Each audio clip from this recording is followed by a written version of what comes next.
Tingnan natin mga vlog yung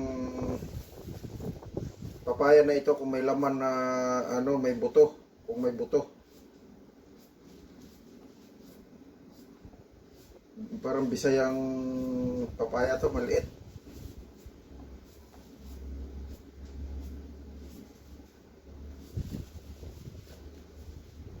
Ayan o.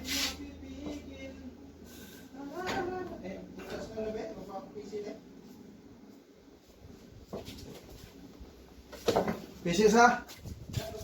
Pieces na dilaw yung tali sa gilid. Tali pala.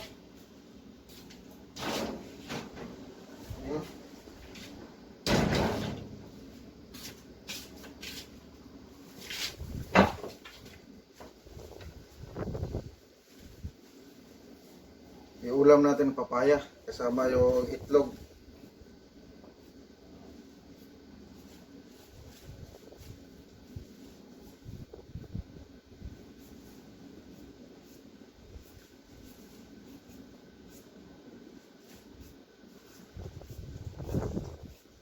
Ito lang ulam ko. Papaya, itlog, tsaka pinsan ng pinakbit. Alam mo yung pinsan ng pinakbit?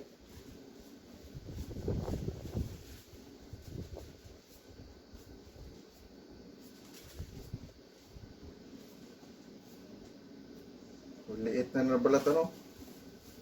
Liit na lang. Papaya doon sa probinsya namin ang lalaki. Pero dito sa Saudi, oh, maliit.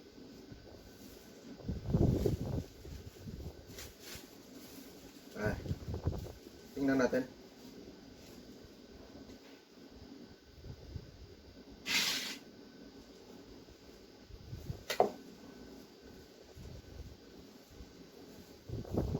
Uy, wala malamang buto. Walang buto. Ay.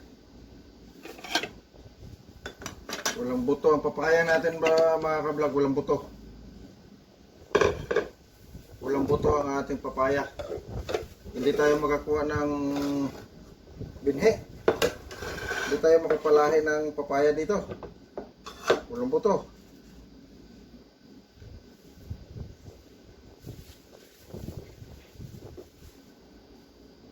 Pero ang pinagkuhanan ng buto nito mga ka-vlogs, sa laki talaga. Laking papaya. Nagtaka nga ako dito, bakit nga itinanim ko, ito na ang resulta niya, ang bunga niya maliit. Kaso lang, kauna-una ang bunga ito. O talagang iba lang ang lupa dito sa pinagtaniman ko. Ay shout out pala kay Tuhasan. Tuhasan, ito na po yung nakapalain na ako sa papaya mo nung dinala mong papaya dito. Ang lalaking papaya na kasing laking papaya talaga, kalaki, hindi alam mo. Di ba may buto yun? Yung buto no, na tinanim ko dyan sa likod ng bahay. Eh ito na, nagbunga. Ayan o. Kauna-unahang bunga niya mga kablog o. Kauna-unahan yung bunga to asan. Shoutout sa inyong lahat at sa mga kasamaan mo dyan sa Riyadh. To asan o. Pulang-pula, tamis to. Tuhasan Gonzales, shout out. Mga kablog, dito lang din kami nagkita sa Saudi. Pero isang bayan lang kami sa probinsya namin. Dito lang kami nagkita ni Tuhasan Gonzales. Oh, dinala niya kami ng papaya dito. Mga kalahating sako yata yun. Ang lalaki. Ngayon, isipan ko na magpalahi ako. Itinanim ko diyan sa likod ng bahay. Ito na ang bunga niya, maliit. Kaso kauna-unahang bunga pa ito. Yan, kauna-unahan niyang bunga. Pinahinog ko talaga. Ay kuhanan ko naman sana ng buto. Wala naman po ng buto. Ito na oh. Dilong-dilaw oh. Shoutout sa iyo ulit. Tuhasan Gonzales. Kumusta ka na? Nasaan ka ngayon? Nasa Riyadh ka pa ba? Ngayon, nandito kasi nakaraan, dito sila na-assign sa ano, sa Muhay.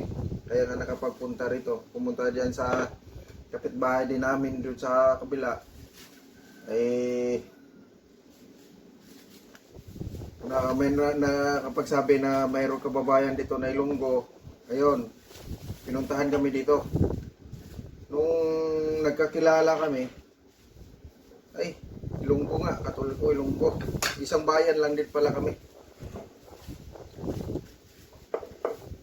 Diyan nila pinarada sa likod yung sasakyan nila. Ngayon, pumunta sila dito. Galing doon sila sa kabila. Pero di ko alam, sila yung nagpaparada pala dito sa likod. Dito. Eh kasi napunta diyan sa kapitbahay, una niya nakilala. Nag-ano siya, nagdala ata ng puto kutsinta. Tapos binigyan din sila ng isda. Yun, nung time na yun na nagkakilala kami ni Tuasan Gonzales. O, sige, kain tayo mga kablak. Hanap lang ako ng lagayan na isa. Ay, ito na. Kain tayo. Solo ako. Ako lang na isa. Mas ano pala yung solo ka. Oh. Wala kang ibang intindihin kundi sarili lang. Kung kailan mo pakainin.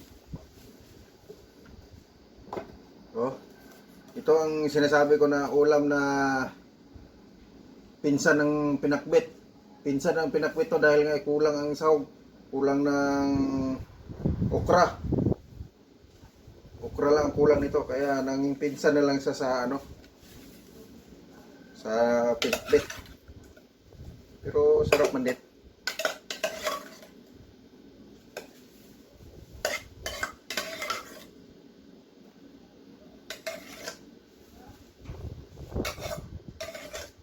Yan. Cute ano? Cute ang kaldero ko. Oh, ito na ang laman niya. Tapos, ito din ang kanin ko. Isang saingan lang. Nadala na hapunan to. Sa isang araw, 2 bisis lang ako kumain.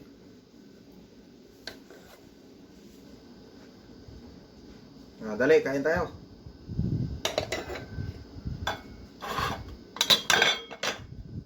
Balatan muna natin yung itlog para tuloy-tuloy na mamaya ang ating pagkain.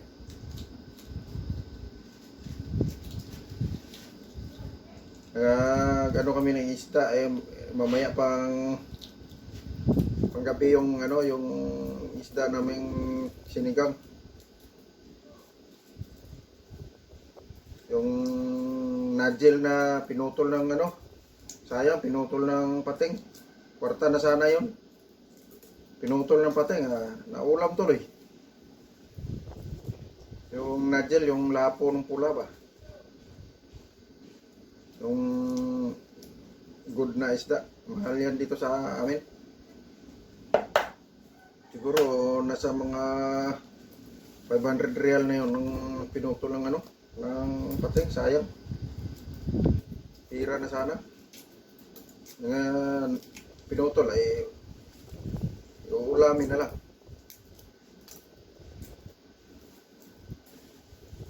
Nakihati din ang ano pating.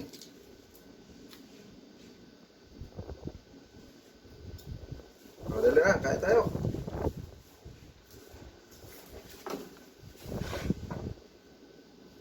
Hindi kami na tuloy sa paglaot dahil nga grabing lakas ng hangin, no? Oh, yan, no? Dampog.